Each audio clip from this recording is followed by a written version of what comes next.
관련, 미래사회 관련 기타 질문이 있습니다. 양을 한번 보겠습니다. 질문 양을 봐야 이거.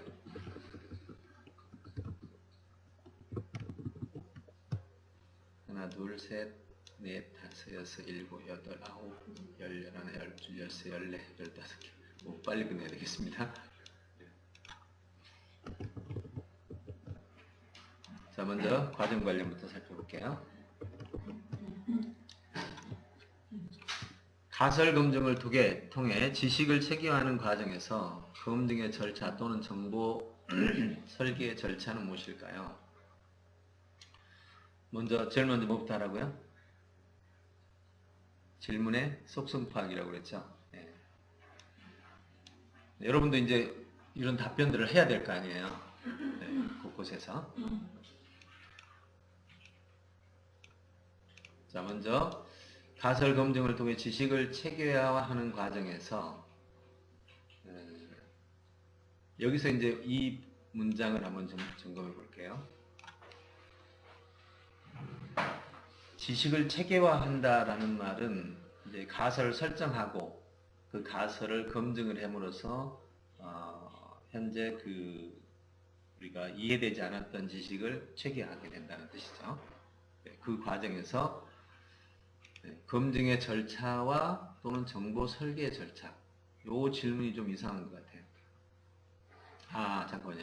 이 정보 설계는 요 체계화를 말하는 거죠? 이 정보 설계라는 말은 요걸 말하는 거죠? 네. 그럼 됐습니다. 네. 검증의 절차와 정보 설계의 절차는 무엇이냐고 그랬어요. 검증의 절차는 이미 가설 설정에 나옵니다. 가설을 설정할 때, 가설을 나는 이런 방식으로 문제를 풀면 이 문제를 풀 수 있겠다라고 이미 검증 절차가 설계해 있는 거예요. 그러니까 이 말은 가설 설정과 검증에 관해서 우리 회장님이 잘 안 해봤다는 얘기예요. 해봤으면 이 말과 가설 설정이라는 말은 같은 말이죠. 네. 왜냐하면 설정이라는 말이 프로세스야. 1번은 이렇게 하고 2번 이렇게 하고 3번 이렇게 하고 1번 할 때는 온도를 어떻게 하고 다 해서 이게 절차거든요. 그렇죠? 그러니까 가설 설정이 바로 검증의 절차다. 이렇게 보시면 돼요.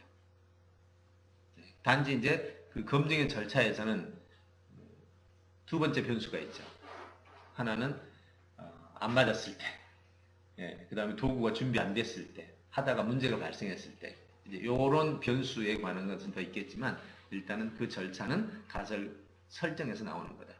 그리고 설계는 가설 검증에서 나온 데이터를 가지고 이제 우리 설계 절차 있죠. 네, 그러니까 검증에서 나온 데이터가 이미 설정에서 나온 설정에서 기획했던 그 내용을 검증해서 하기 때문에 이미 설정 자체가 체계화의 기본이 돼 있어요. 단지 설정에서 기획했던 것을 검증해서 확인하고 검증을 하다 보면 내가 설정해서 기대했던 것과 다른 상황들이 많이 연출되죠. 예를 들어서 나는 이렇게 되리라고 생각했는데 B가 나와. 또는 B 플러스 C, D까지 나올 수 있죠. 내가 분석을 했더니 분석한 그 과정에서 훨씬 더 다른 것들이 발생이 될 수 있죠. 그랬을 때 더 추가되는 그런 현상들이 나오게 돼요. 그래서 정보 설계는 현재 우리가 정보 설계하는 절차 있죠. 현재 정보 설계하는 절차는 먼저 여기는 검증의 절차, 그 다음에 설계의 절차. 검증의 절차는 가설, 설정, 순서대로 갑니다.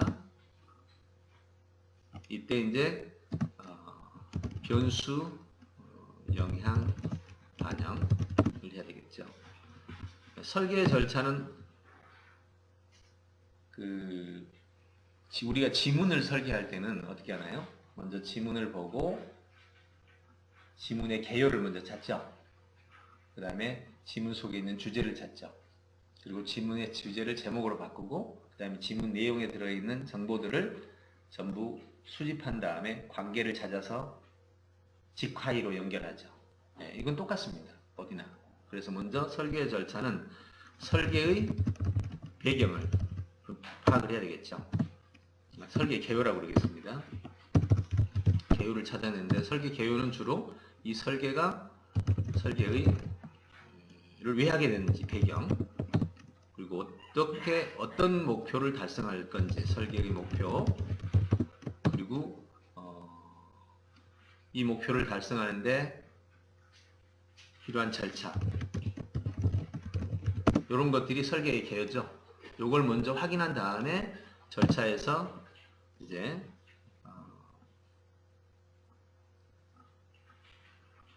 첫 번째가 가설에서 설정했던 가설 개요가 있겠죠. 가설의 개요를 먼저 확인하고 그 다음에 검증의 자료, 결과를 먼저 수집해야죠. 검증 결과를 수집하고, 그리고 검증이라는 말은 이미 발견이 됐죠. 이 발견을 중심으로 핵심 가설에서 이미 이렇게 하면 이런 것을 해결할 거다라는 게 있을 거 아니에요. 개요 안에 이미 개요 안에는 뭐가 있죠? 문제 인식, 문제가 인식이 됐었고, 그 다음에 이 문제에 대해서 가설을 설정했을 거란 말이에요. 그죠? 그랬으니까 이미 검증의 결과에는 뭐가 나와야 돼요? 문제 해결안이 나와야 되겠죠. 그죠? 그리고 그 검증안에서는 그 해결 절차도가 나오게 됩니다. 거기서 좀 변형된 추가 정보들이 포함이 되어 있겠죠. 이걸 가지고 이제 다시 정보의 설계로 들어가면 되죠. 네. 이렇게 해서 정보 설계가 들어가면 먼저 찾아낸 모든 정보들을 토대로 내가 지금 제공하려고 하는 핵심 논제들. 근데 여기서는 이제 두 가지가 있어요. 하나는 그 논문으로 발표하느냐, 아니면 원리만 정리하느냐. 논문으로 발표하면 논문 양식에 의해서 진행이 됩니다. 논문 발표형, 그 다음에 핵심 제시형, 이렇게 나눌 수 있어요. 논문 발표형은 논문 포맷이 있죠? 지난번에 보셨던 포맷, 준수. 두 번째 핵심 제시형은 말 그대로 문제 해결 과정을 보여주고, 그 다음에 문제 응용, 이렇게 해주면 전체적으로 하나의 그림이 나오게 되죠. 어떻습니까? 짧지만 간단하게 한번 정리를 해보겠습니다. 좀 정리되셨죠, 회장님? 예. 어떤 문제 해결의 가장 핵심이 어쨌든 그런 설계 절차가 가장 그렇죠. 노하우가 이런 게 이제 머릿속에 있어야 진행을 할 수 있겠죠. 근데 지금도 제가 이렇게 이론적으로 해놔서 여러분들이 실제로 하라고 그러면 잘 어떻게 해야 될지 몰라요. 근데 이번에 이제 우리 인지 예측 과목을 이제 중심으로 앞으로 이제 실제로 가설 검증을 해보면 몸에 이제 다가올 거예요. 지금까지는 우리가 있는 정보를 설계하는 형태로 갔잖아요. 저는 사실 아까 제가 올리원 대안학교 그거 설계할 때 전부 있는 자료가 가는 게 아니잖아요. 그렇기 때문에 저는 이제 새로운 걸 만들어 가지만 대부분 지문을 가지고 할 때나 상황을 가지고 할 때는 대부분 있는 자료를 가지고 정리하는 개념이에요. 자, 두 번째 질문 답변입니다. 특히 인문학적 내용이나 정신적, 종교적 사안에 대한 검증에 어려움이 있을 이런 것은 어떤 절차를 걸쳐 검증이 가능할까? 인문학적 검증 전략.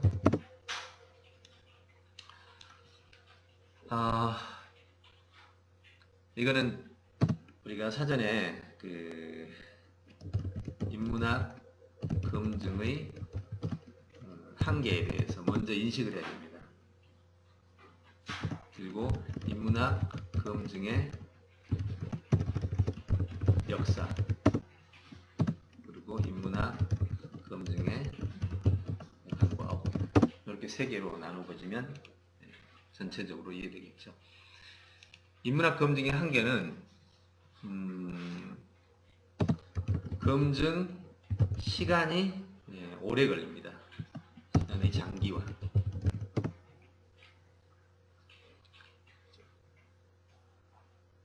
두 번째, 시간 장기화되는 건 알겠죠?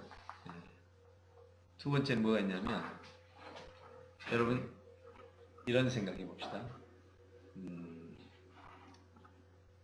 내 아이를 어떻게 키우면 좋겠는가? 이랬을 때 안이 몇 개 나와요. 가설이죠. 자, 그럼 1번 안은 내 아이를 나는 주도적으로 키우겠다 했습니다. 그래서 1번을 선택해서 했어. 2번이 뭐였냐면 나는 이 아이가 주도적인 거에 반대는 이제 지도적, 그러니까 내가 지도를 해줄 방식이죠. 아이가 스스로 하는 거고, 이제 나는 이거는 관리형으로 키우겠다. 그럼 주도적으로 10년을 키우면 관리형 테스트는 언제 하죠? 다음 케이스에서 해야 되는 거예요. 이게 어려운 거예요. 예. 그러니까 하나를 가지고 동시에 두 번을 실험을 못 한다니까. 하나를 가지고. 그러니까 한 번 선택하면 그 다음 거는 그 다른 경우의 수는 영원히 사라지는 거예요. 다른 케이스에서 이제 하는 걸 비교 분석을 해야 되는데, 이때 또 뭐냐? 변수가 너무 많아. 변수가. 그래서 이게 검증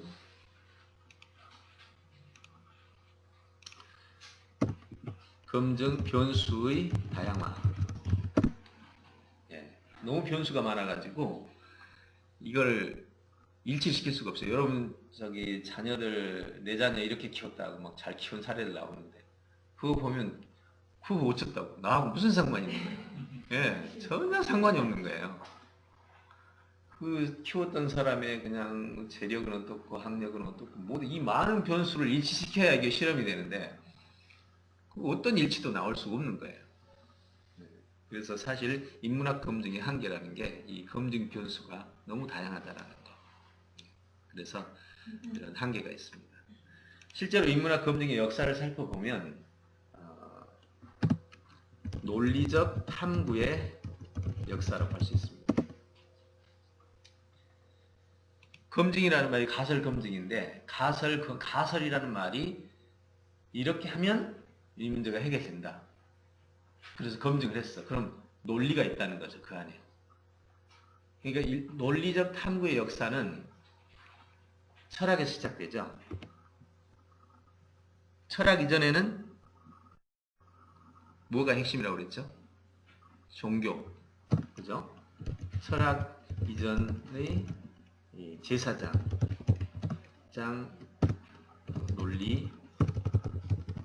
논리과학. 이때는 제사장이 모든 논리를 정했습니다. 근데 사람들이 생각해 보니까 안 맞아.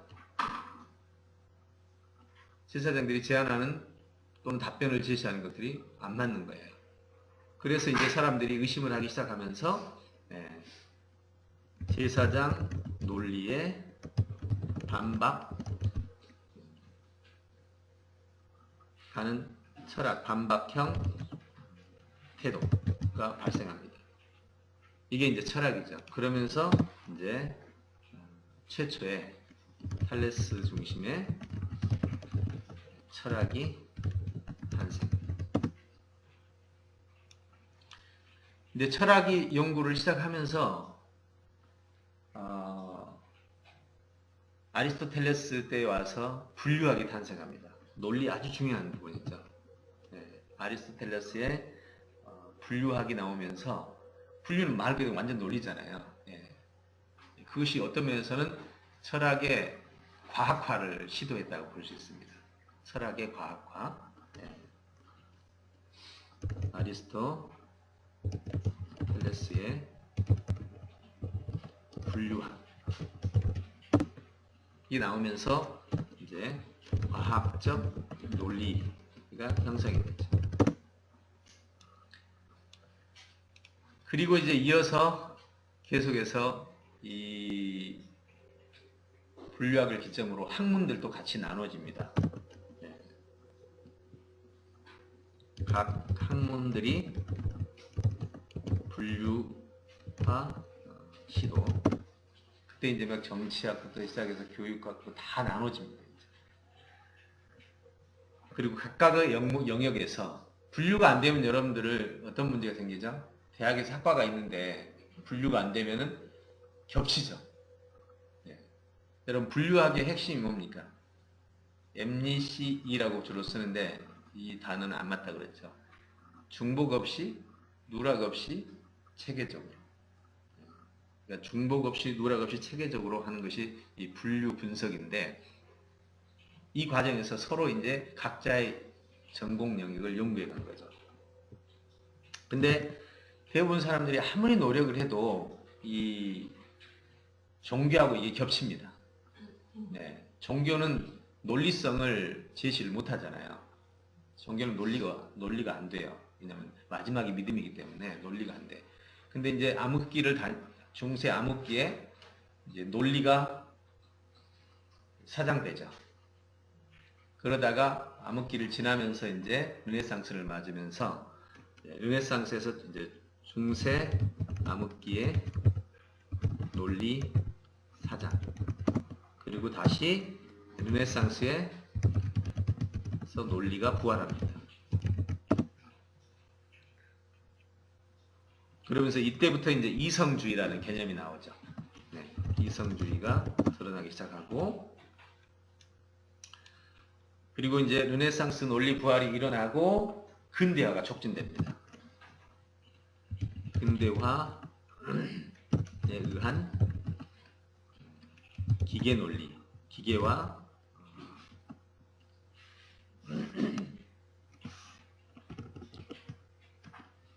더 정확하게 말하면 근대화의 논리적 기계화라고 하면 되겠죠. 네. 드디어 이제 논리가 기계에 영향을 미친 거죠. 생각해 보시오. 증기기관을 보시면 원리가 어떻게 되어 있죠? 증기가 그러니까 물 끓여서 에너지가 발산됩니다. 과거의 사람들은 이거 몰랐을까요? 알았잖아요. 근데 이거를 품게 하고 증기의 힘을 회전 에너지로 지금 처음에는 이제 피스톤 에너지죠.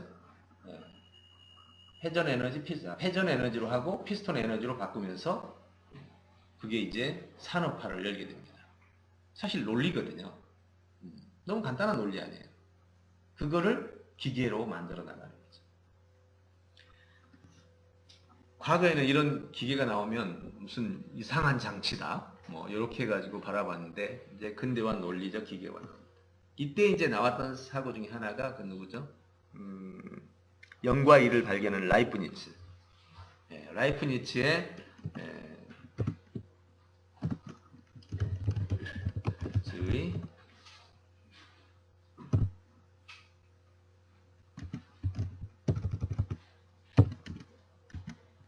0과 1 발견. 그 김대식 교수가 했던 얘기 중에 그거 나오죠. 네. 하도 사람들이 하는 말이 혼동을 일으키니까 이 과정에서 인간 언어의 혼동을 보고 여기서 그렇죠. 혼동을 보고 우리가 언어를 0과 1로 바꾸면 어떨까? 언어의 코드화죠. 이러면서 이게 이제 컴퓨터의 기본 원리가 되고 그리고 나서 현재 이 논리가 컴퓨터의 인공지능으로 발달합니다.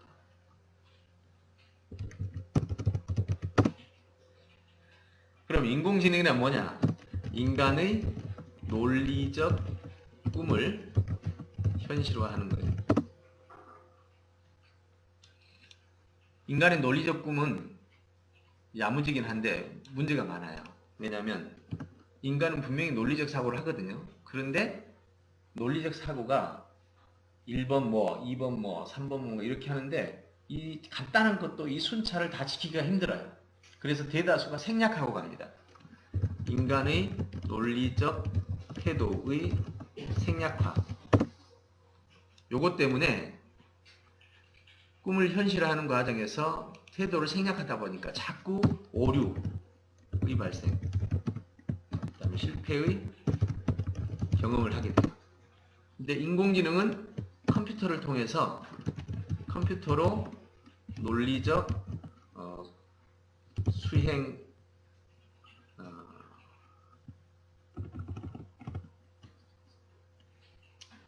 컴퓨터 기능으로 논리 수행을 합니다. 여기에서 빠른 속도, 그 다음에 누락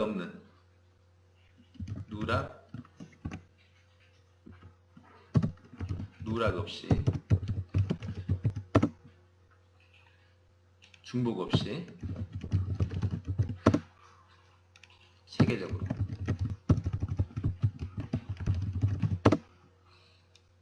드디어 인공지능이 탄생하는 거죠. 여러분, 인공지능은 논리의 집약체입니다. 논리가 없다면 인공지능 나올 수 있나요? 그냥 없는 겁니다. 네. 인간이 발견한 논리를 결국 인공지능에게 집어넣음으로써 그것을 인간이 부족한 이런 부분, 논리적 태도를 생략하는 이 부분 때문에 생기는 이 문제를 여기서 완성을 시킵니다. 드디어 인간의 논리적 꿈을 현실화하는 과정이죠. 이걸 이렇게 내버릴게요.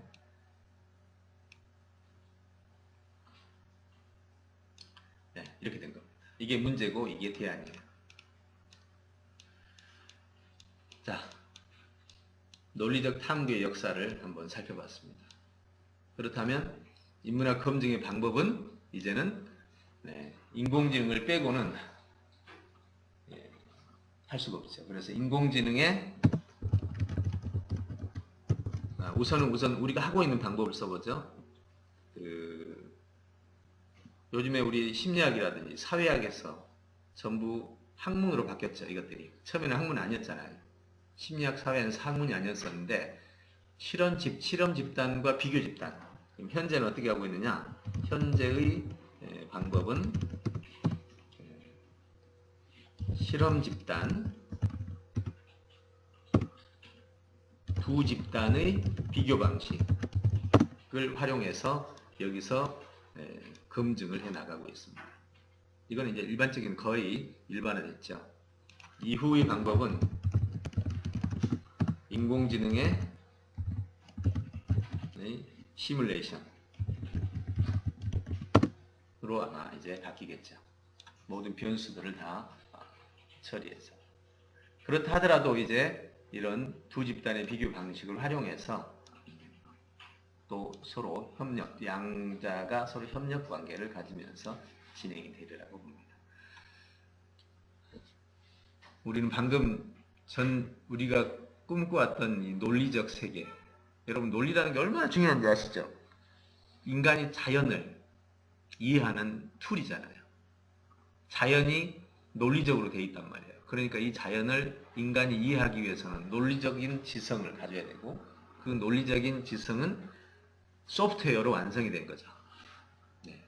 소프트웨어는 생략의 함정이 빠지지 않으니까. 이렇게 해서 우리는 인문학 검증을 해 나갈 수 있게 됩니다. 네. 어떻게 좀 와닿나요? 결국 논리와 그 비교 분석이 정보에 네네, 그렇습니다. 네. 논리를 찾아내기 위해서 우리는 비교 분석을 통해서 모든 변수를 통제하고 통제된 변수에서 이런 결과를 찾아내는 거다. 이렇게 보시면 되겠습니다. 네. 네, 규명님. 아이고, 뭐 이렇게 길어. 문제 해결력의 요소 중 주도력에 대해 설명할 때 자극에 대한 통제에 의해 주도력이 훼손될 수 있다고 했습니다. 심리학에서 이런 필터, 트라우마라고 표현하는데 통제적 자극에 대해 저항 회피 수능의 필터를 사용한다고 합니다. 이것이 기억력과 동기에 영향을 미친다는 사실도 각적으로 밝혀졌죠. 이러한 저항 회피 수능 같은 심리학 필터를 트리키 인지 코칭으로 해결할 수 있는 방법은 무엇일까요? 네. 자, 통제에 의해서 주도력이 훼손된다고 가정을 지금 했습니다. 그러면 자, 문제 먼저 분석을 하죠. 속성 파악을. 여기서 자극에 대한 통제죠. 그래서 주도력이 훼손될 수 있기 때문에 이 과정에서 우리는 두 가지를 생각해야 돼요. 하나만 보면 안 되죠. 주도력이 훼손될 수 있다라고 생각했는데 여러분 주도력을 개발하는데 통제적 환경을 만든단 말이에요.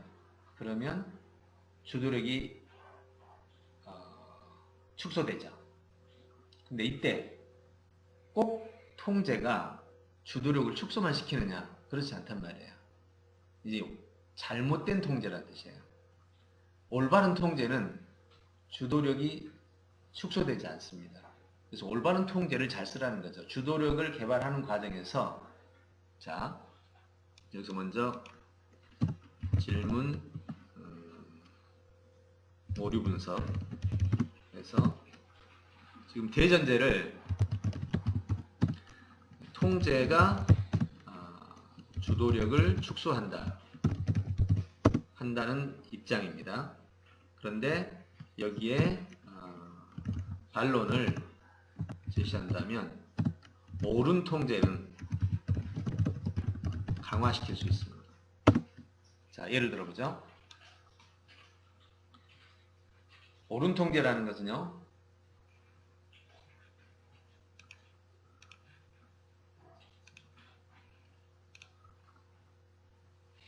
축소를 하는 통제는 일단 아이가 하고 싶어 하는데 그걸 못하게 하는 경우죠. 근데 옳은 통제는 하고 싶어 하는데 잘 할 수 있도록 통제해 주는 거예요. 이런 경우는 어떨까요? 아이가 혼자 3일간 여행을 갔다 오겠대. 자, 일반 부모님들은 그 행위 자체를 통제하죠. 그러면 이거는 이제 아까 말한 회피 그리고 뭐였죠? 저항, 회피, 수능과 같은 기제를 사용하게 돼요. 그런데 이때 옳은 통제는 이렇게 하는 겁니다. 그러면 네가 만약에 간다면 내가 너를 못 가게 하는 이유가 위험 때문이다. 그럼 위험을 해결할 수 있는 방안을 만들면 어떻겠니? 하면서 그 방안을 제시합니다. 이러면 이 아이는 이해할까요, 안 할까요? 그걸 이해 안 하는 아이가 어디가 있겠어요. 네, 자기가 갈 수 있고 위험까지 제거해 주는데. 그래서 네가 위험을 회피할 수 있는, 위험을 제거할 수 있는 모든 방안을 다 연구해라. 이렇게 주면 되려 이거는 굉장히 즐거운 마음으로 한다는 거예요. 분명히 통제는 통제죠. 왜냐하면 갔다 오는 과정에서 네 맘대로 했던 것을 이제는 부모의 기대치를 가지고 접근하는 거니까. 이래서 옳은 통제는 이 강화를 만들어낸다는 거. 그래서 여기서 이제 다시 한번 정리한다면 이 옳지 않는 통제라는 걸로 정리를 해야 되겠죠. 그러면 질문, 속성 결정을 하면 옳지 않는 통제에 대한 대안으로 봐야 되겠죠. 자, 이러한 저항, 회피, 수능과 심리적 필터를 트리키 인지 코칭으로 해결할 수 있는 방법은 무엇일까요? 여기서 이 방식을 보게 되면 옳지 않는 통제에 대한 대안으로 본다면 여기서 트리키 인지 코칭은 옳지 않는 통제를 하게 하는 건 아니죠. 그러니까 결국 이 질문이 마지막에 여기서 문제가 발생해 버리는 거죠. 그럼 옳지 않는 경우에 그럼 어떻게 할 거냐? 이렇게 정리가 돼버리면 그건 이제 트리키 인지 코칭으로 옳지 않는 상황이 벌어졌을 때 이제 어떻게 되냐면 트리키 인지 코칭은 처음부터 옳지 않는 상황을 만들어내지 않아야 되죠. 인지 예측이 되니까. 그런 측면에서 트리키 인지 코칭으로 해결할 수 있는 방법은 앞에서 말했던 방식, 다시 말해서 허용은 하되 발생할 수 있는 위험을 사전에 차단시킬 수 있는 통제. 그러니까 합의된 통제가 되겠죠. 여기서 이것은 옳지 않은 통제에 대한 대안이고 만약에 트리키의 인지를 활용한 인지의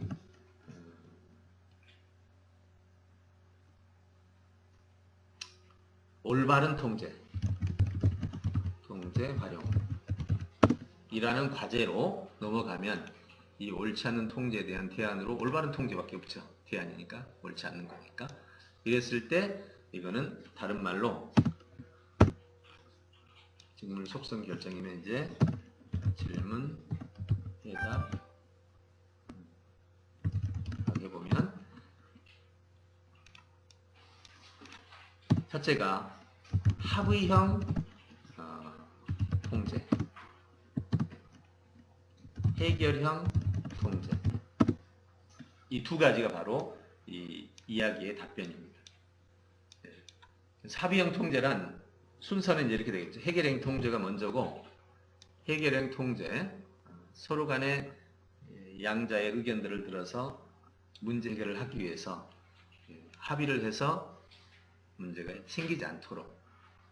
이 과정에서 재미난 동기를 하나 줄 수 있습니다. 여기 보면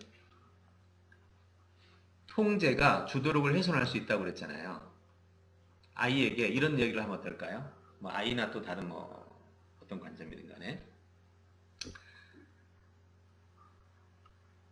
제가 여러분에게 물어보겠습니다. 여러분 주도적으로 살고 싶으세요? 답변해 보세요. 살고 싶으세요?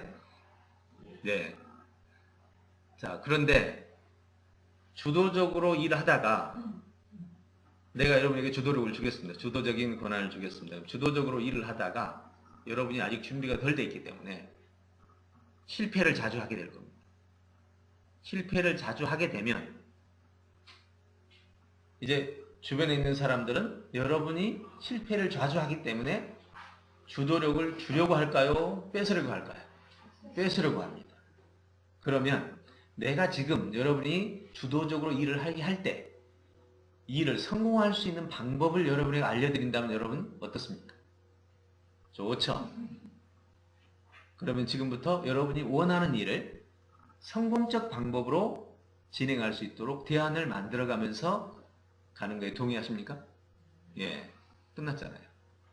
누가 반대하겠어요? 이게 바로 해결함과 합의를 융합시킴으로써 어떤 사람도 이것은 다 동의를 하게 됩니다. 그래서 무조건 반대하는 부모들의 문제로 인해서 생기는 거죠. 저는 꿈의 학교 때 참 이걸 많이 썼습니다. 절대 반대 안 합니다. 그리고는 합의형으로 들어가는데 재미난 것은 얘들에게 이제 예를 규율을 만드는데 규율을 선생님들이 만들까 너희들이 만들까 이렇게 그럼 당연히 지들이 만든다고 그러죠. 우리가 규율 만들면 안 돼요. 이제 이렇게 나왔어. 그럼 좋다. 만들지 마. 이러면 이제 바로 통제가 되는 거예요. 좋아. 그럼 너희들이 만들어라. 대신에 규율을 만들어 왔는데 선생님들이 만들어 놓은 것보다 너희들이 잘못 만들면 규율이라는 것은 하나의 개념만 빠져도 규율 자체의 효력성이 무효화가 되는데 너희가 규율을 만들어 와가지고 무효화되는 규율이라면 규율이 만들어지면 이런 기준이 필요하다. 이런 기준에 맞는 규율을 만들 수 있냐? 그럼 못하지 당연히. 그럼 선생님이 이런 규율을 만들 수 있도록 지도해주면 어떻겠니? 그럼 100% 동의하지. 그러면서 규율의 원리, 원칙, 목적 왜 만드느냐? 어떻게 만드느냐? 어떤 원리가 필요하냐? 그 결과는 어떻게 되냐? 쫙 잡아주고 규율을 만들어가면 우리보다 2배는 강한 규율을 만들어. 너무 재밌습니다. 저희는 절대 매 못 때리거든요. 근데 지들은 잘못하는 거 잡아다가 지들이 때릴 때는 문제가 안 되거든요. 이제 뭐 심각한 게 아니라 발바닥을 막 때린다든지 서로 엄청나게 독한 규율들을 만들어서 실행하는데 정말 놀랍다니까요. 패스트푸드 먹지 말자는 거를 만드는데 정말 3개월 동안 못 먹게 만들어버리더라고요. 지들이. 학생들이 패스트푸드 안 먹는다는 게 말이 돼요. 그 정도로 잘합니다. 이게 바로 해결형 합의 통제라. 예. 그랬을 때 나타나는 것은 너무너무 멋진 그런 결과를 볼 수 있습니다. 어때요, 느낌이? 될 것 같죠? 예, 돼요. 예, 제가 꾸몄을 때 정말 아주 그냥 문제만 발생하면 이걸로 다 풀었으니까요.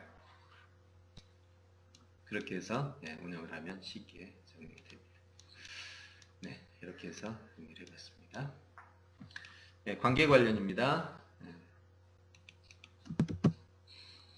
병호님 먼저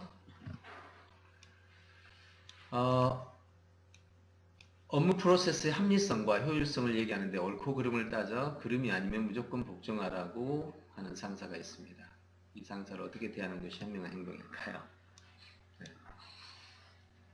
일단 제일 먼저 질문 속성은 그렇게 어렵지 않은 것 같습니다. 네. 합리성과 효율성을 가지고 하는데 옳고 그름을 가지고 얘기한다. 원래 보통 의결 기준을 보면요, 첫째가 손익 기준이 있고요, 두 번째는 정오 기준이 있어요.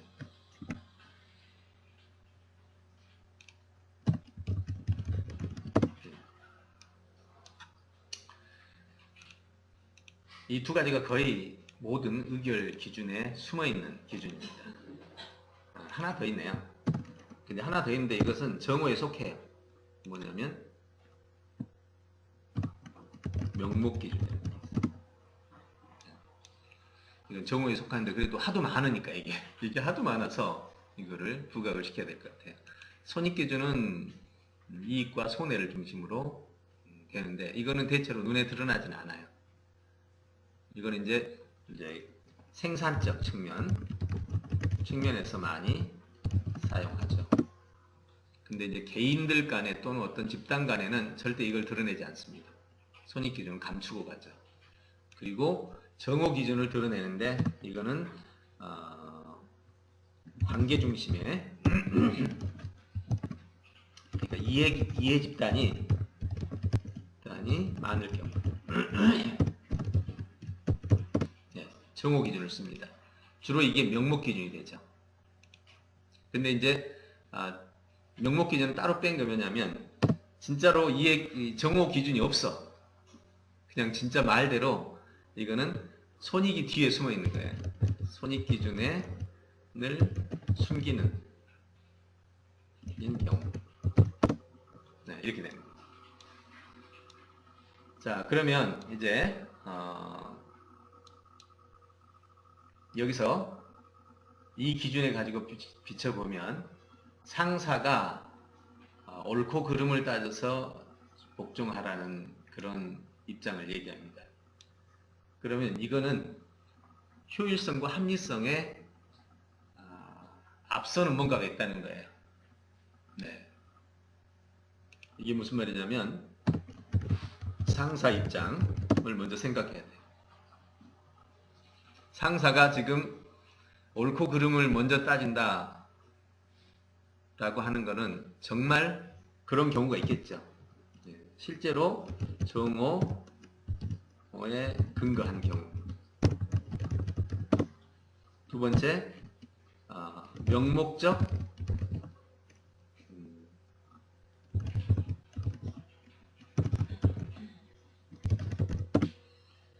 이 명목적 경우는 자기의 손익과 관련이 돼 있어요. 뒤에 숨어 있는 게 대부분 자기 직위에 영향을 미친다든지 자기 손익과 연관이 관계죠. 이런 경우는 정말 우수한 상사입니다. 합리성과 효율성은 생산적 기준이란 말이에요. 그런데 그것보다 이걸 수행했을 때 우리가 정말 다른 사람에게 피해를 줄 수 있다. 또는 다른 요소로 인해서 회사 전체로 본다면 문제가 된다. 이렇게 했을 때 이거는 정말로 윤리적 상사라고 볼 수 있습니다. 요거는 명목을 제시하고 자기의 유익을 추구하기 때문에 이기적 상사가 되는 거죠. 근데 어떤 경우든 간에 이미 상사는 이런 결정을 했다면 여러분은 상사에 따라야 됩니다. 그게 의결권이거든. 이럴 때 이제 쓰는 말, 억울하면 출세. 출세라는 말이 뭐죠? 출세라는 말이 뭐예요?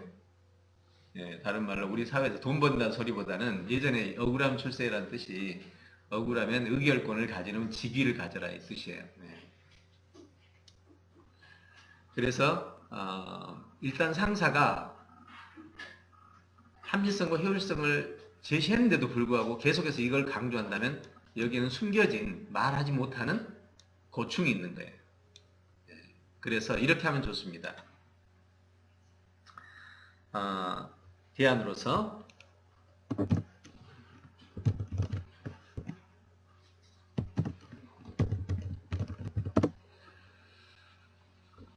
이번에 제가 했던 방식도 하나 중요한 사례인데요.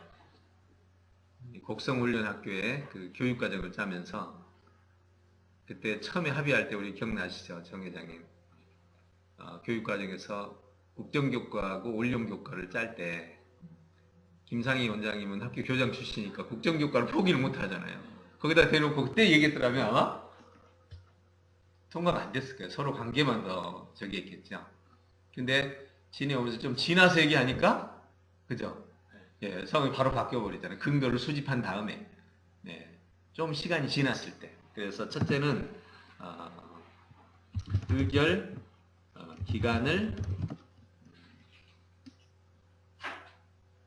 조정하는 거죠. 일단 1차 의결을 해놓고 그 다음에 2차를 뭐 한다든지 그리고는 두 번째는 근거 자료를 추가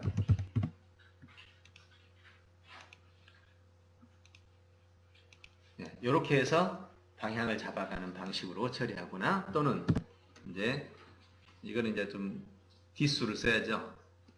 그 상사의 상사 이 사람이 적으니까 네. 상위 의결의 활용 네. 저 위의 의결을 활용하는 거죠. 네.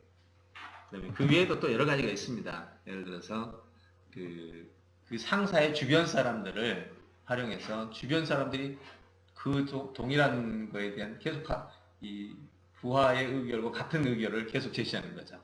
그래서 주변 인맥의 활용. 그래서 옆에서 계속 얘기하면 이 사람이 생각이 바뀔 수 있습니다. 자, 이런 의결들을 활용하면 쉽게, 좀 더 쉽게. 지금 말씀하시니까 대안했어요. 네. 말씀, 그러니까 실제 상황에서 굉장히 옳은 말씀을 해주셨는데 네. 저 의결기간 조정하는 걸 사람들이 잘 못해요. 그렇죠. 저걸 잘 못해요. 막 받아쳐가지고 그 현장에서 그런다니까. 네. 저거가 굉장히 네. 조직에서 중요해요. 굉장히 중요합니다. 논리적 근거 자료면 충분하다면 상위 의결로 시간만 좀 지나면 돼요. 예. 네. 왜냐하면 그 상황에서도 상사는 물러나기가 힘들거든. 네, 물러나기 힘들어요. 네, 의결 기간 조정하면 웬만하면 여기서 풀려요. 이게 상사의 마음을 이해하는 겁니다. 상사가 물러날 수 있는 시간을 주는 거예요. 네. 그 자리에서 못 물러나요. 주장했던 걸. 이렇게 정리하면 상당히 효율적으로 진행할 수 있습니다. 네, 김남 부장님. 김남 부장님 또 질문이 얼마나 많이 나올까?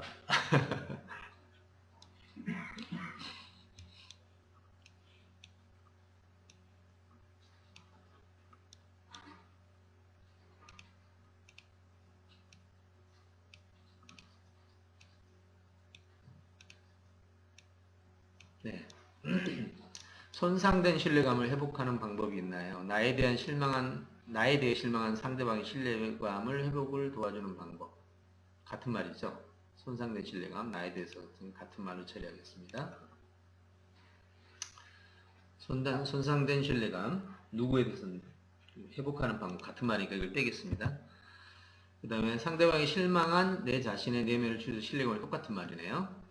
뭐 어떤 경우의 수만 지금 나온 거예요.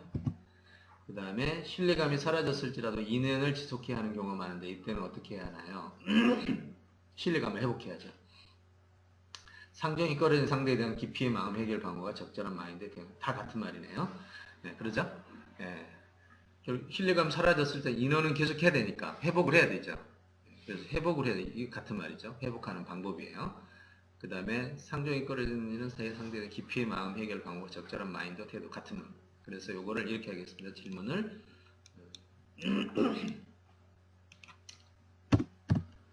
질문 속성 정리하겠습니다.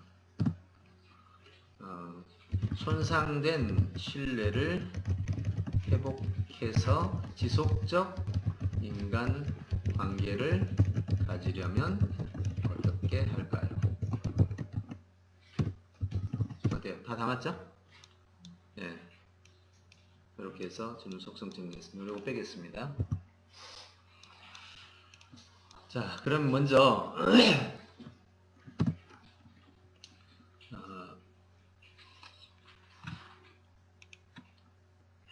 속성 정리하죠. 질문 내용 정리라고 할게요.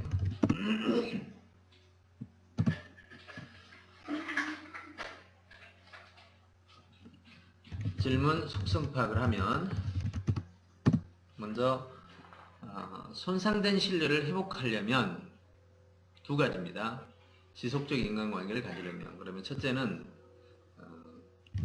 손상된 신뢰 회복 방법. 두 번째, 지속적 인간 관계 유지 방법. 두 가지죠. 그러면 이제 답변을 해봅시다.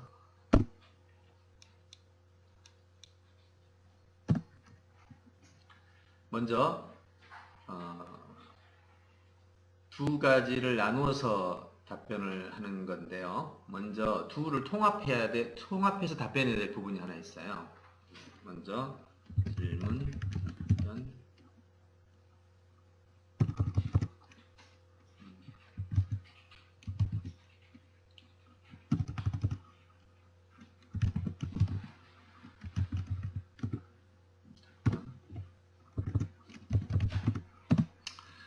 먼저 대전제가 있습니다. 이게 뭐냐면 손상된 신뢰라는 거죠. 먼저 신뢰가 손상된 상태입니다. 상태죠. 그럼 이 상태는 당연히 손상된 원인이 있겠죠. 상태에 대한 원인 존재한다는 거예요. 네. 그러면 소전제는 손상된 상태를 먼저 파악하고 두 번째는 손상된 원인을 규명해야 합니다.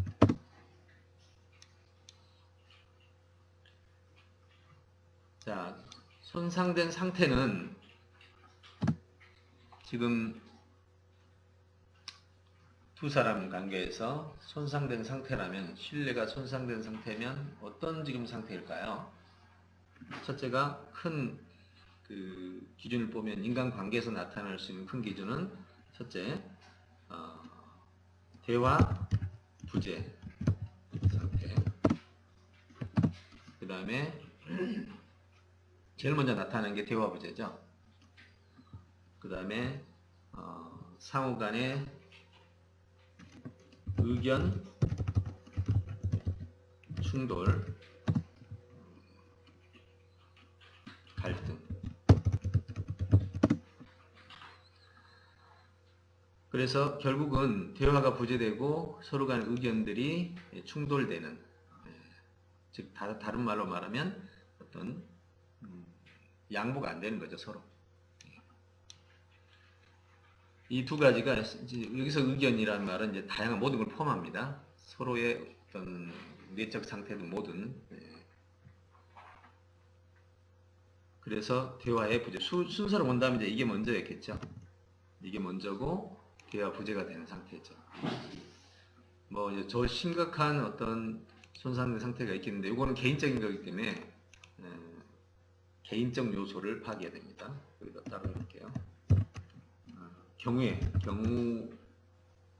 따른 조사가 필요하죠. 뭐가 될지는 더 세부적인 것은 경우 조사가 되어야 되고요. 그러나 일반적으로 패턴화된 신뢰 손상의 원인을 본다면 관계라는 것은 기본적인 것이 지속적 관계가 이루어지는 그 기본적인 속성은 상대방에 대한 맞춤입니다. 상대방에 대한 맞춰줘야 돼요. 서로가. 그럼 여기서 손상의 원인은 지금 경우에 따라서 조사를 하면 더 세부적이 나오지만 지금 여기서는 경우가 안 나와 있잖아요. 근데 보통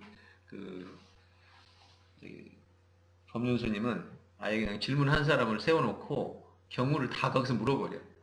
심지어는 부부관계 문제가 되면 부부관계의 어떤 성적 여기까지도 그 자리에서 말을 해버려요. 그러니까 경우가 다 나와. 근데 지금 상태에서는 이제 우리가 경우를 다 불러서 여기서 그냥 자기의 그 상황을 다 말하게 할 수는 없잖아요. 그래서 지금은 제가 패턴화된 그런 형태만 규명을 해야 될 것 같아요. 그래서 일반적으로 신뢰감이 손상이 된다면 첫째는 이기적 속성이 기반이 됩니다. 서로 간에 이제 어떤 한 사람이 이기적일 수도 있고 아니면 양쪽 다 이기적일 수도 있고 비율로 따질 수도 있고요. 이게 이제 가장 기본적인 속성이죠. 여러분 내가 내어주는데 신뢰가 손상되는 일은 없습니다. 이기적 속성이죠. 그 다음에 두 번째는 이기적은 아닌데 신뢰가 깨지는 경우도 있어요. 그것이 뭐냐면 일치성 부족입니다. 자꾸 나는 그 이기적인 건 아닌데 내가 어떤 관리를 잘못해서 내 말과 행동의 일치성이 부족한 경우죠. 이런 경우는 많아요. 습관 때문에 뭐 이런 것도. 물론 이런 일치성이 부족한 자체가 이기적 속성에서 기반하긴 하지만 그래도 어떤 살아온 삶의 어떤 태도 때문에 그럴 수가 있습니다. 세 번째는 장애적 속성이 있어요. 이 세 가지가 거의 많은 모든 손상된 원인이라고 생각합니다. 그래서 이 원인이 장애적 속성이라는 말은 드러난 장애는 괜찮아요. 드러나지 않는 장애는 말을 못하죠. 결과는 불신으로 드러나는데 속에 있는 얘기를 못해. 그러니까 상대방은 이해를 못하기 때문에 불신으로 처리를 하게 되죠. 만약 이 세 가지를 이해한다면 이 세상에 불신은 없을 겁니다. 근데 이거는 뭐 거의 불가능한 일이죠. 그래서 이렇게 손상된 원인을 규명하면 이제 결론을 내릴 수 있죠. 자, 그럼 이 세 가지를 어떻게 해결할 것인가?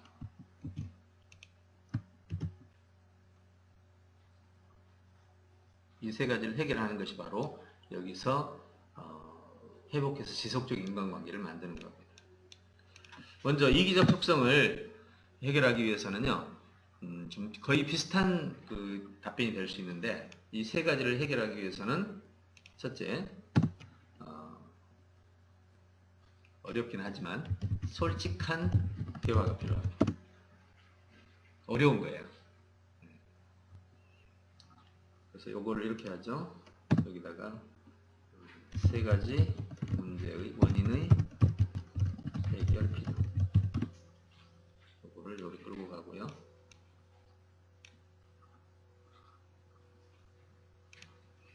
그 다음에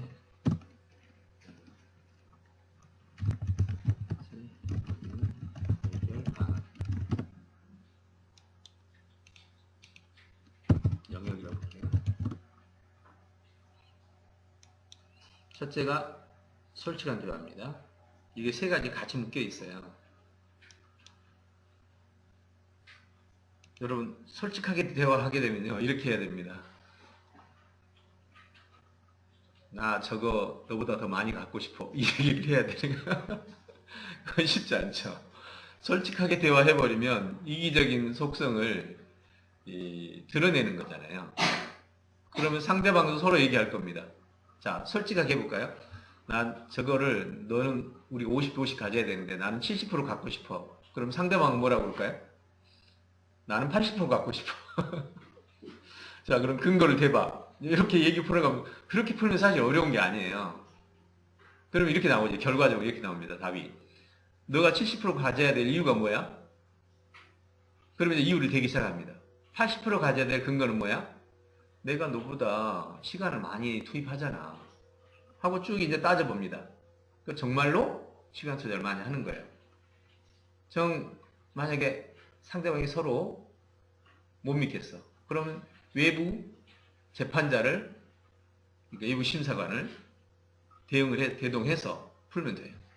그러면 합리적인 퍼센테이지가 나와요.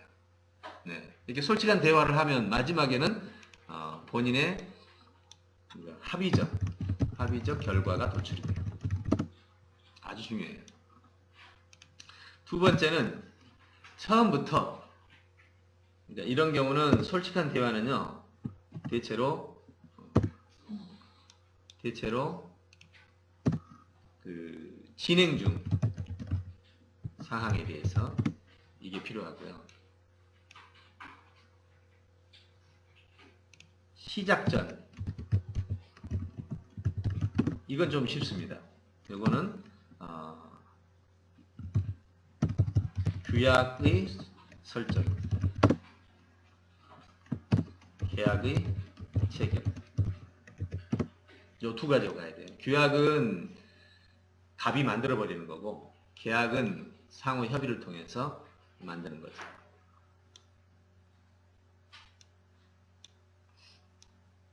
자, 이 두 가지면 이 세 가지 원인 다가 해결이 됩니다. 왜? 일치성은 여기 규약을 만들면 일치 해결이 되죠. 장애도 마찬가지로 솔직하게 답변을 하면 당연히 해결이 됩니다. 이기적 속성도 다 해결이 되죠. 이게 바로 사회적 문제 해결 전략이죠. 이런 걸 알고 있으면 정말 일을 수월하게 할 수 있고 관계적 갈등을 피해가면서 일을 할 수 있어요. 그러면 신뢰성이 손상이 되지 않아요. 그러니까 이미 손상이 됐다면 요걸 다시 해야 돼요. 솔직한 대화를. 그러면 다 풀립니다. 이거. 그러면 이제 합의가 도출이 되는 거죠. 이렇게 해서 풀어갑니다. 그리고 이제 지속적 인간관계를 만들 때도 이런 것을 사전에 얘기를 하는 게 더 좋아요. 이게 바로 우리 사회가 삼권분립, 입법, 사법, 행정으로 나눠져 있잖아요. 이런 식으로 해서 이제 입법이라는 것이 바로 여기서 생겨나는 거죠. 그리고 입법이었으면 관리가 들어가죠. 행정. 여러분 계약서에 보면 항상 밑에 뭐가 나와요? 문제가 손해를 발생시켰을 때는 어디 법원에서 어떻게 한다. 그 다음에 규정에는 또 뭐가 나와요? 이거 안 지키면 페널티를 얼마 한다. 이렇게 나온단 말이에요. 예. 이것이 바로 사회가 유지되는 전략이다. 이렇게 보시면. 어때요? 아주 합리적이죠? 네, 이렇게 정리를 해봤습니다.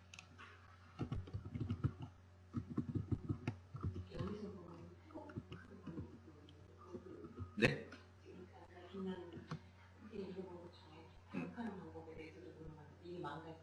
네, 그러니까 이미 망가진 걸 회복하는 게 바로 솔직한 대화예요.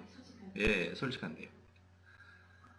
안 그러면 이제 그 다른 방법이 있긴 한데 그거는 이제 기다림이라든지 뭐 이런 것들은 이제 다음 방법인데 여기서는 이제 핵심만 제가 말씀을 드린 거고요. 대화가 또 안 되는 건 서로 이해 부족 뭐 이런 것도 있고. 그러면 또 이제 경우의 수가 많이 나눠져요. 또 예전에 제가 한번 이건 했었는데 이제 회복하기 위해서는 조금 더 제가 보충할게요. 그러면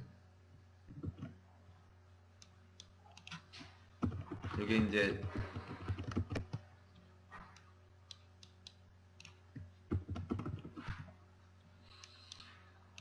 솔직한 대화가 제일 빨라요. 되면. 근데 이게 솔직한 대화가 어려울 때 있잖아요. 어려울 때 쓰는 방법이 이제 경우를 나눠야 됩니다. 첫째는 오해에 의한 지금 신뢰 문제냐, 아니면 진짜로 상대방에게 손실을 준 거냐. 그랬을 때 이제 경우의 수가 둘로 나눠져요. 오해의 경우, 그 다음에 실제로 손실의 경우, 손해라고 하죠. 손해의 어떤 경우든 솔직한 대화가 되면 그 다음에는 다 합의를 통해서 결과가 도출이 돼요. 왜? 내가 손에 물어주면 되잖아요. 예. 이게 이런 경우인데 솔직한 대화는 모든 경우에 다 해당되죠. 요거를 그럼 분류를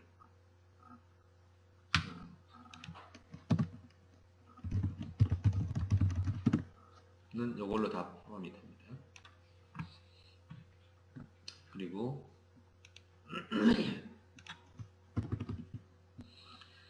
오해의 경우는요, 정보의 전달입니다.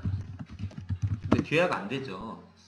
싸울 때는 대화가 안 되잖아요. 그래서 정보의 전달을 무조건 해줘야 돼요.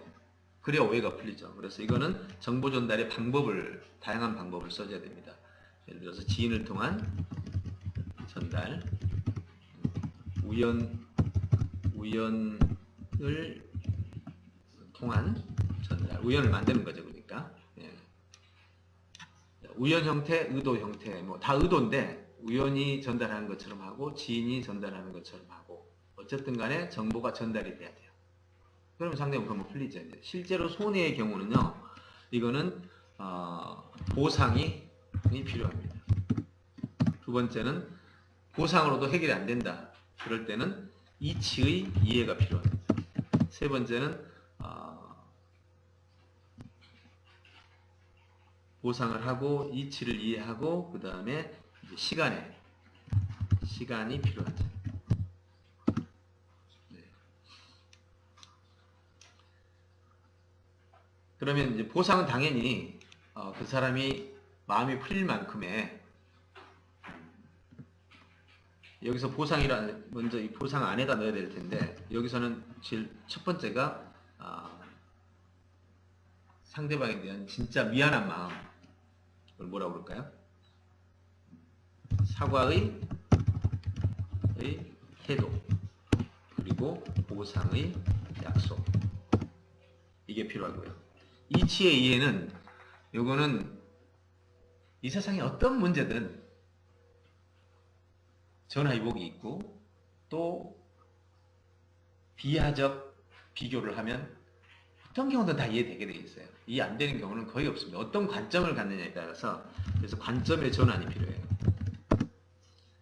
관점 전환은 어떻게 관점 전환을 시켜줄까 하냐는 건 전략적인 거죠. 다른 사람을 통해서 자기가 신뢰하는 사람을 통해서 관점을 전환하게 해줘야 됩니다. 그 다음에 시간을 가지고 근데 시간이 필요하다는 것은 이것도 결국은 어느 시간이 지나서 엄마를 이해하게 된 거죠. 관점이 바뀐 거예요. 이것도 이제 시간이 지나서 필요가 되는 거니까 요것도 합시다. 시간의 경과 요걸 넣어버릴게요. 이건 이제 시간을 따라서 자기 스스로 깨닫는 거예요. 스스로 관점을 전환하는 거. 요거는 전략적 전환. 이렇게 정리가 되는 거죠. 이제 좀 정리됐죠? 네. 아무튼 이런 경우 수를 다 다루면 또 막 길어지니까 제가 뺐는데 예전에 한번 제가 이걸 해줬던 것 같아요. 네. 이렇게 해서 정리를 해주면 이렇게 될 것 같습니다. 성숙님은 최근 신문에서 지멘스 회장이 빅데이터 분석을 통해 메가트렌드 일가의 기업이 생겨난다면 앞으로 지멘스는 엄청난 양의 정보를 생산하며 관리하는 빅데이터가 있는 인터뷰를 보았다. 엄청난 데이터 분석을 통해 패턴을 찾아낸 기계의 기능을 인간이 따라가려고 또 이런 기술의 의존도가 인간 개개의 능력을 떨어뜨려가고 있습니다. 이러다 보면 앞으로 빅데이터나 인공지능의 접근 기술을 가진 데 세상을 지배하게 되는 정보 독점이 일어나지 않을까요? 인공지능 시대도 인간이 의결권을 기계에게 넘겨주지 않으면 된다고 했는데 기계에 넘겨주지 않더라도 자본주의자 빈부격차가 심화된 것에 의결권이 소수 인간에 집중이 될까요? 소수의 의결권이 집중된 통제 사회가 될 수 있는 것도 아닐까요? 네. 일단 요거는 스토리형 질문인데요. 그래서 지금 묻고자 하는 핵심은 통제사회가 될 것인가, 그럼 통제사회가 되면 어떻게 할 것인가에 대한 부분에 대한 질문은 없습니다. 통제사회가 될 것인가, 통제사회가 될 것이다. 그런 통제사회가 될 것인데 그때는 어떻게 할 것인가, 이거는 지금 질문에 없어요. 근데 어쨌든 통제사회가 될 수 있는가, 될 것인가, 여기까지가 질문의 마감입니다. 그리고 그 근거를 앞에서 제시를 해줬어요. 그래서 이런 질문은 이게 맞으면 이거는 답이 끝난 거예요. 예. 그래서 이거는 yes와 no로 답변이 되는 그런 질문이죠. 본인이 이미 답을 포함시켜야 됩니다. 그래서 이 질문은 근거 제시형 질문이라고 해요. 그래서 이런 질문은 yes 혹은 no, 마지막은 노면 수정이 들어가겠죠. 그래서 노면 수정이 들어갑니다. 질문의 수정이, 요거는 질문으로 완성. 이렇게 진행되는 겁니다. 자, 정리해 보면 이 부분은 이미 뉴스에서 계속해서 나오고 있어요. 그래서 질문 잘 하셨고요. 내용도 좋습니다. 인공지능 시대는 기술, 그러니까 인공지능 시대를 다른 말로 하면 이제 기술 시대입니다. 기술 시대. 기술을 가진 사람이 이 자산을 독점합니다. 자산을 독점하게 되면 의결권이 집중되죠. 단지 한 가지, 여기서 이제 수정 제안을 한다면 질문 수정 보완을 한번 해보겠습니다. 인공지능 시대에 인공지능 시대의 의결권 동향입니다. 첫째는 기술적 의결권 강화, 두 번째 자본적 의결권 집중, 세 번째는 이 SNS 있죠. 이 SNS형에 의한 의사 표현 자유, 이걸로 인해서 의사소통에 의한, 이제 그러니까 의사들을 못 막죠, 예전처럼. 그래서 소통형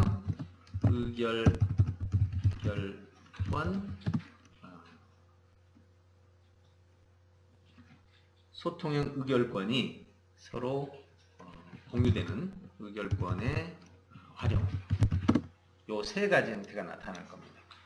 기술적 의결권은 이거는 전문성에 의한 의결권이에요. 네. 이거는 진짜 막을 수가 없죠. 이 사람만이 가장 잘하니까. 이런 경우는 최종적인 결론을 이 사람이 내려야 되는 상황입니다.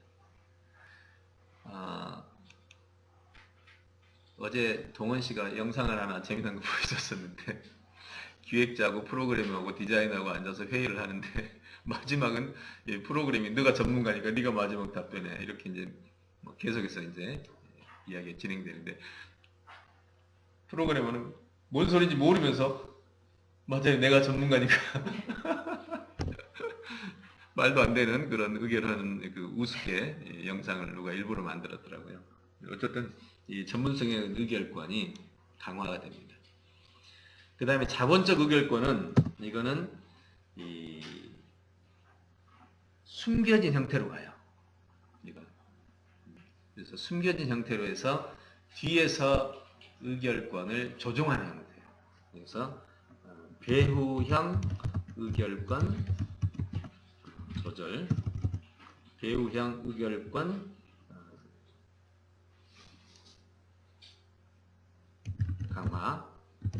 강화형으로 가게 됩니다.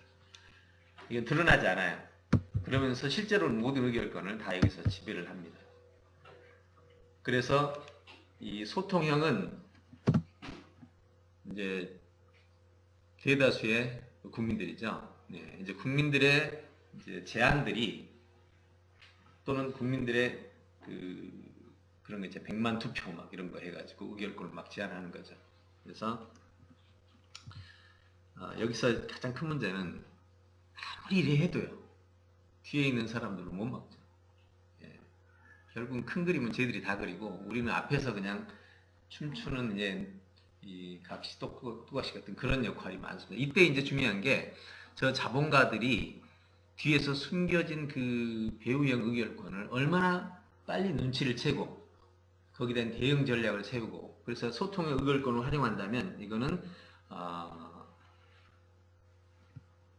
이 소시민들이 어떤 의결권 자본적 의결권 제한 또는 그들의 보이지 않는 세력을 막을 수 있는 어떤 협업체, 단체 이런 걸 통해서 뭔가를 해야 됩니다. 시민형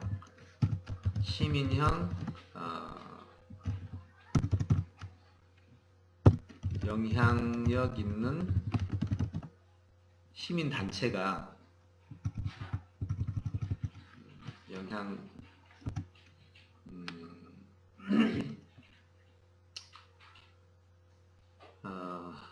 그러니까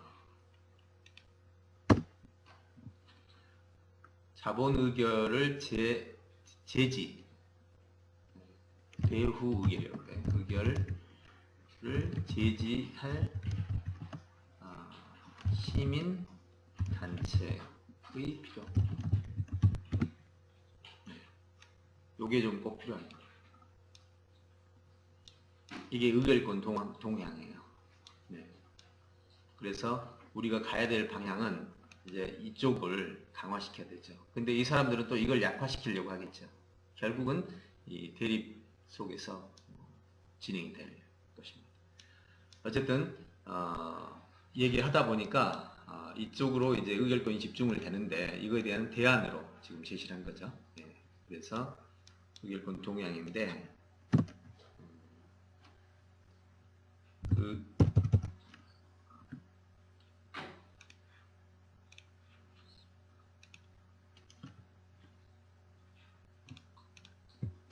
집중형 의결권의 제지 방향은 요것이 있어야 된다.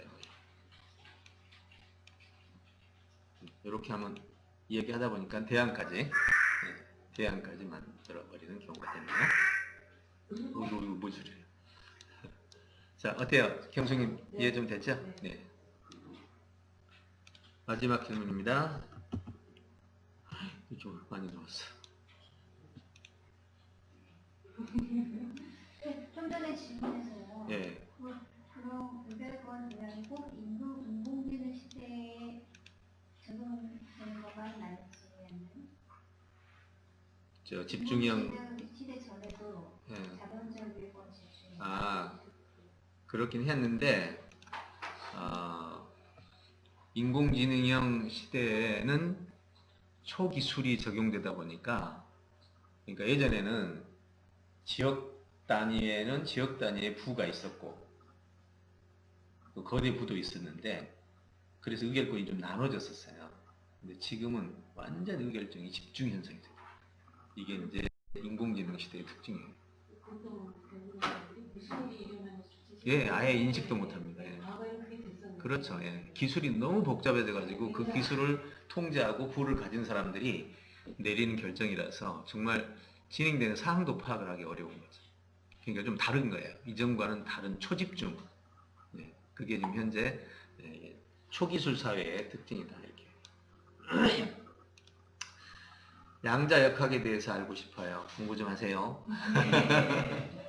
이거는 그냥 답 안 해도 될 것 같아요. 왜냐면 이거는 백과사전 읽으면 나와요. 그러니까 조금 이해가 잘 안 되죠. 예, 이해가 잘 안 되긴 하는데 그 쉽게 설명해 놓은 내용도 많고 그래요. 그래서 간단하게 정리하면 핵심만 정리해드리면 뉴턴 역학, 중력 법칙을 통해서 이루어지다가 아인슈타인이 중력의 지배를 받지 않는 상대적인 세계를 발견하죠. 거시 세계에서.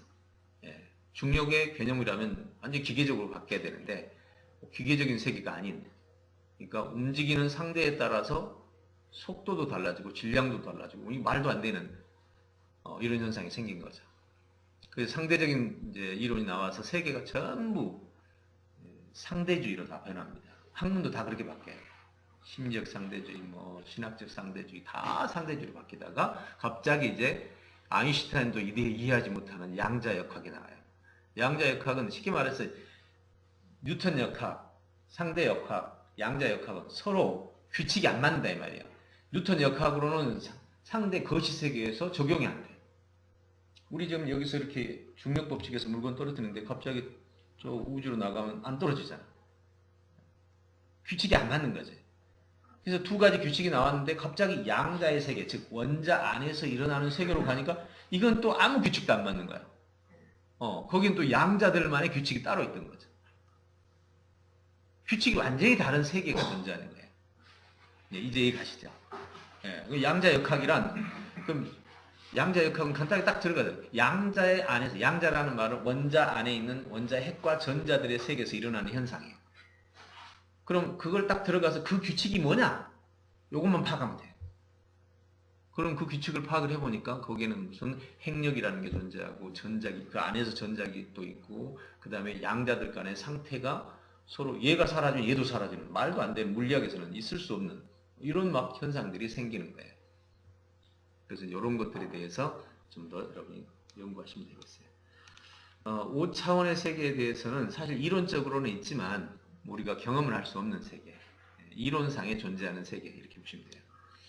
심오한 우주 세계와 인간 세계는 어떤 차이가 있을까요? 요거 아주 정말 하루 종일 떠들어야 될 것 같아요. 네. 근데 여기서 이제 말하는 우리 선영 씨가 얘기한 거는 심오한 우주 세계란 뭐냐라고 하면 본인이 답을 다시 해야 돼요. 왜냐하면 너무 크기 때문에. 심오한 세계라는 게 천문학적 세계냐, 아니면 인간의 철학적 세계냐, 너무 이 범위가 커. 그럼 여기서 비교를 해보면 질문 단위로 본다면 인간 세계와 심오한 우주 세계라고 그랬단 말이에요. 그럼 이게 비교가 되는 세계냐? 그러면 인간 세계를 뭘 말하느냐? 우리가 사는 이 사회를 말하느냐? 아니면 인간 세계라는 게 어떤 철학적 세계죠. 이걸 다 설명해야 돼요. 오늘은 이 답을 하기 좀 어려울 것 같아요. 앞으로 질문할 때는 조금 더 세부적으로 질문해 주세요. 병호님이 요즘 헬조선이라는 말이 있습니다. 한국을 떠나기 이민을 주면서 많이 늘었다고 성을 견디는 자살한 사람들, 역사를 크게 보면 반복이라고 하는데 이러한 현상이 주기적으로 반복되는 과거의 시간과 요즘과 함께 회복되는 것이 아니면 요즘에 나타나는 특이한 현상인지 궁금합니다. 이 부분은 그냥 딱 결론을 말해서 현재에만 나타나는 현상입니다. 즉 반복적 현상에 속하는 게 아니에요. 해결이 안 되는 부분이라는 뜻입니다. 이거는 지금 우리만 그런 게 아니에요. 지금 이탈리아부터 시작해서요. 전 세계가 지금 실업의 폭풍에 지금 시달리고 있습니다. 이거는 농경시대에 산업화가 되면서 대형 실업을 맞았었는데 그때는 산업화로 가서 해결이 가능했죠. 도시로 가서 직장을 구할 수 있었고 다시 도시에서는 또 자동화가 되면서 실업이 왔었는데 그때 또 자동화해서 다시 서비스업으로 넘어왔고 이제는 더 이상 해결책이 없는 상황이 온 거죠. 그래서 질문으로 본다면 요즘에만 나타난 특이한 현상입니다. 여러분 그때 그 그래프 보셨나요? 이 그래프 95년부터 시작해서 경제가 성장하면 일자리도 같이 올라가고 그러니까 그 이전에 이렇게 했죠. 경제 성장, 경제 하락, 인력 시장 강화, 축소 계속 반복 같이 왔다 갔다 했거든요. 근데 95년부터 지금 몇 년이에요? 2005년, 15년, 20년. 20년 동안 경제는 성장하는데 인력 시장은 계속 감소돼. 사람들은 이거 기다리고 있어 지금. 혹시나 올라가서 이 그래프 아래가 올라갈까? 요거 기다리고 있는데 이거 영원히 안 올라갑니다. 단지 이걸 해결할 수 있는 방법이 있다면 자 이거는 정리해보면요. 질문 답을 보면 스마트 창답인데 질문 해답은 이후 해결 불가입니다. 단지 대안을 봅시다.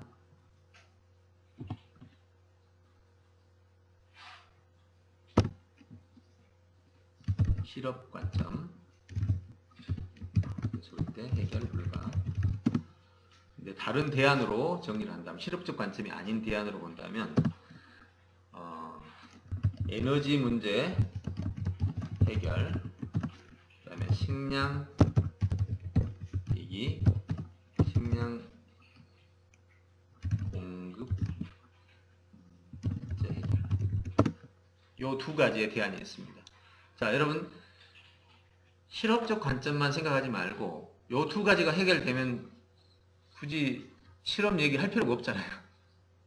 그렇죠? 네, 실업 얘기할 필요가 없습니다. 그래서 현재 에너지 문제는 그 석유 에너지 외에 대체 에너지로 해결 가능하다고 합니다.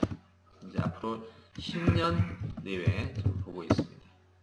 자세한 내용은 이제 태양 에너지가 50% 정도를 차지하고 나머지 에너지들이 50%, 그 외에 빅 이슈가 되는 원자 융합 에너지, 대체 에너지 중에서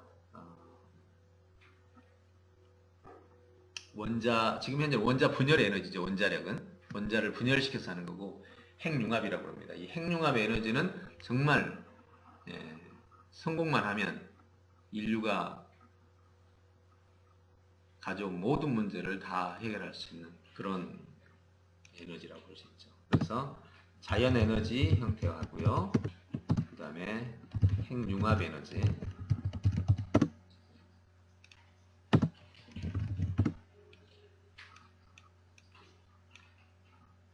그 다음에 예상 기간은 아마 10년 내에 정도로, 자연 에너지는 10년 정도, 핵융합은 또 더 걸릴지 모르겠습니다. 이렇게 해서 해결이 가능하고, 식량 공급도 이제 그 MIT 교수가 하는 것처럼 알약으로 해결한다든지, 인간의 영양소만 제대로 공급해주는 방식이죠. 그 다음에 식량 자체를 대량 생산 또는 기술적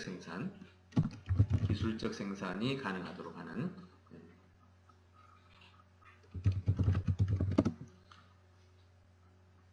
이 가능한 형태로 공급도, 이것도 지금 현재 특허 분석을 해보니까 10년간의 특허 분석을 해보니까 이 둘 다가 한 10년 정도면 해결 가능성이 보인다라고 현재 특허 분석 기관에서 얘기를 했습니다. 그래서 해답은 있는 것 같아요.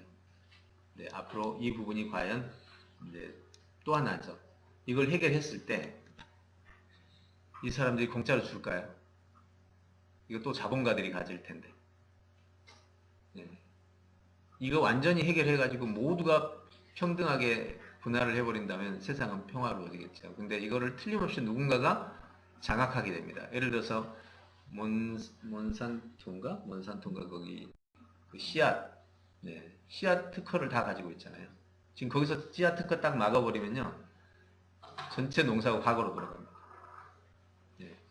이런 식으로 전 세계가 아마 이런 것들을 통제형으로 쓸 가능성이 높다. 자본가들이 의결권을 이용해서 통제형으로 쓴다면 틀림없이 먹고 사는 만큼만 주고 모든 것을 다 통제용 수단으로 쓸 거다라는 것이 이제 문제 파악이죠. 자본 의결권자들이 통제형으로 활용될 거다. 이렇게 정리를 해볼 수 있습니다. 시민 저항이라든가 뭐 이런 걸 특허를 통해서 그런 걸 바꿀 수 있는 상황은 힘들어요. 매트릭스 사회를 생각하시면 돼요. 지금 미국 같은 경우는 데모가 없잖아요. 우리나라가 데모 되게 잘하지. 우리나라 좀 지나면 이제 그런 것이 없어집니다. 갈수록 이제 없어져요. 여러분 지금 많이 없어졌잖아요. 왜 개인화돼서 없어지는 거죠? 이게 사라지는 이유가 시스템화 때문에. 현재 행정기관, 모든 개인 정보, 이것이 다 지금 시스템화로 바뀌다 보니까, 또 하나는 자본가들이 우리 지금 생활고를 어떤 일을 하지 않으면 생활할 수 없는 수준에서 엮어놔요. 묶어놓습니다. 그러니까 아무 생각을 해요. 미국 사회가 왜 다른 생각을 못하는지 아세요? 부부가 다 노력을 해도 겨우 먹고 살아요. 자본가 빼고는. 그러니까 다른 생각을 할 수가 없다니까요. 지금 학생들도 많이 있더라고요. 아무것도 못해요. 그러니까 여러분 그 사람들을 꼼짝 못하게 하려면요, 생활을 어렵게 하면 돼요. 그래서 뭐 데모니 뭐 생각도 못하는 거. 요즘 실업 막 이런 것 때문에 다들 막 그렇게 묶여 있잖아요. 네. 과거가 정말 달라진 모습을 볼 수 있죠. 네. 이렇게 생각해 볼 수 있습니다. 예, 마지막으로 신의 영역을 과학적으로 검증할 수 있는가? 예, 이건 저도 아주 관심이 많은 부분입니다. 존재라는 것은 검증이 된다는 대전제가 있습니다. 존재한다면 어떤 방식으로든 검증은 돼야 돼요. 단지 지금 현재 우리가 가진 도구로는 검증이 안 되겠죠. 우리의 도구는 지금 뭐 힉스 입자도 검증을 못하니까. 근데 신이 존재한다면 어떤 형식으로든 그것이 인지가 될 수 있도록, 현재 예를 들어 신의 존재를 우리는 기도로 또는 뭐 그 영적인 방식으로 이제 인지를 한다고 하는데, 그 인지는 과학적인 인지는 아니거든요. 왜냐하면 이렇게 하면 이렇게 검증이 되는, 이 방식을 쓰면 무조건 신이 나타난다, 이건 아니잖아요. 이 방식을 쓰면 어떤 사람이 나타나고 어떤 사람은 안 나타나요. 그러니까 과학적인 입력대 출력이 안 나와, 지금 현재는. 그러니까 이거는 믿음으로 이제 처리하는 거죠. 근데 이제 이런 액션을 하면 신은 이렇게 검증이 된다. 그건 이건 과학이 되는 거예요. 그 단계가 이제 과연 올 것인가 하는 것이 이제 아직은 뭐 지금 아무도 못 하고 있으니까 지금은 안 되는 거죠. 근데 이후로는 가능할까? 저는 개인적으로는 가능할 수 있다고 봅니다. 왜냐하면 존재니까. 존재라는 것은 어떤 식으로든 존재해야 되는 거예요. 그렇다면 그 존재를 입증하는 어떤 방법이든 있겠죠. 네. 제가 그 질문을 던진 거는요. 네. 저번 시간에 교수님께서 임사 체험을 하신 분들, 네네. 과학적으로 거의 그 입증된다. 임사 체험을 한 사람들이 공통점이 있더라고요. 예, 맞습니다. 거의 뭐 그럼요. 터널을 예, 터널 통과하고 통해 맞습니다. 밝은 빛을 보게 되고, 그러니까 백이면 그 조금은 다르지만 네. 그 많은 그 임사 체험의 그 네. 증상들은 네, 거의 거의 다 비슷한, 빛이 나오고 터널이 예, 나오고. 예, 예. 근데 저번에 말씀하실 때 그 산소 공급이 산소 떨어지면 공급을 뭐 중단시키고 이렇게 네. 생물학적으로 하면 네. 그런 거를 연출할 수 있어요. 현상을 연출할 수 있다, 이런 말씀을 하셔서 제가 네. 저 질문이 생각나서 던진 아, 네, 거고요. 그렇군요. 예. 근데 이제 저는 또 저는 이제 뭐가 관심이 사실 좀 많았냐면, 저는 무의식 세계에 상당히 관심이 네. 많거든요. 네. 그랬을 때 그 열이면 다 임사 체험을 한 사람들이 비슷한 얘기를 하는 거는 인간의 기본적인 무의식 세계, 무의식이기 세계 때문에.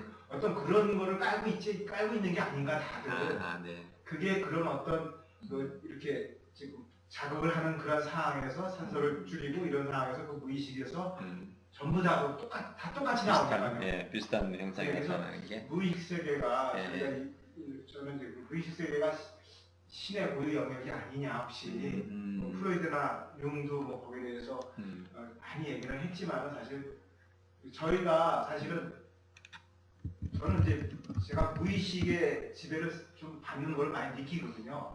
제가 의식적으로 살고 있지만은 어떤 때 보면 저는 내가 또 하나의 내 소골굴의 지배를 받고 있구나. 그걸 저는 확연히 느끼고 살거든요. 그랬을 때 그게 바로 그 무의식을 그러니까 신의 영역으로 본다. 예, 그런 입장을 한번 생각해 보자. 네. 그래서 교수님이 그걸 네. 저번에 그 산소 줄이고 뭐 이러면서 그게 가능하다 그래서 제가 그 질문을 던진 겁니다. 이게 과학적으로 밝혀질 건가? 현재까지 무의식도 생물학입니다. 네. 현재까지 인간이 존재하고 있는 여기는 다 생물학이에요. 생물학이라는 말은 무슨 뜻이냐면, 무의식도 인간의 어디인가 물리적인 생물학적인 어디에 기록된 정보들이 존재하는 거예요. 그러니까 생물학이 되어버립니다. 지금 현재 우리 뇌를 까서 열고 약한 전류를 곳곳에 대면 저장된 기억이 시각으로 보이고 말로 나오고. 물질로 보시는 거예요. 예, 현재 기억이 다 물질이에요. 무의식도 예, 무의식도 결국은 이 안에 꿈이 뭐냐면, 내가 오늘 본 정보가 과거에 저녁에 잠잘 때 과거의 정보와 이 저장 과정을 거치면서 꿈으로 나오거든요. 현재까지는 꿈이나 무의식이나 다 우리 안에 있는 것들이에요. 여기 어딘가에 저장이 돼 있어요. 그거는 현재까지 이제 확인이 됐거든요. 생물학적으로 다 확인이 됐기 때문에 거기에 대한 논란이 이제 끝났어요.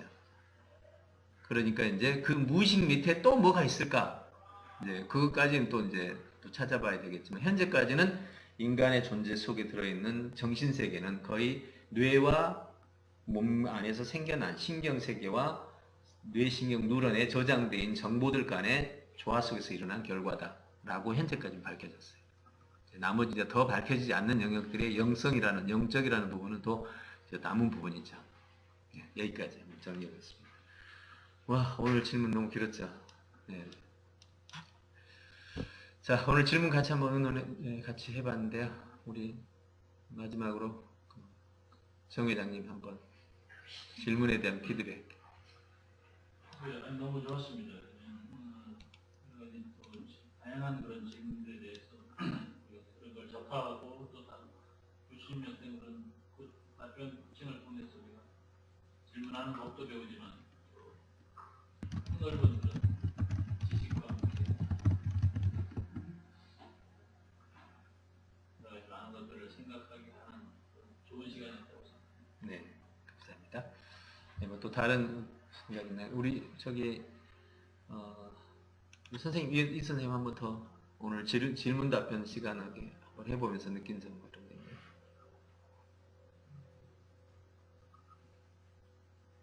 상당히 다양한 질문들이 많이 나오는데요. 어쨌든 저희가 이 땅에 살고 있는 이상 실사구시적으로 활용할 수 있는 질문도 나온 것 같고요. 이론적인 질문도 나온 것 같아서 네, 좋습니다. 네, 감사합니다. 자, 그러면 잠깐 이제 식사하러 가야 되겠네요.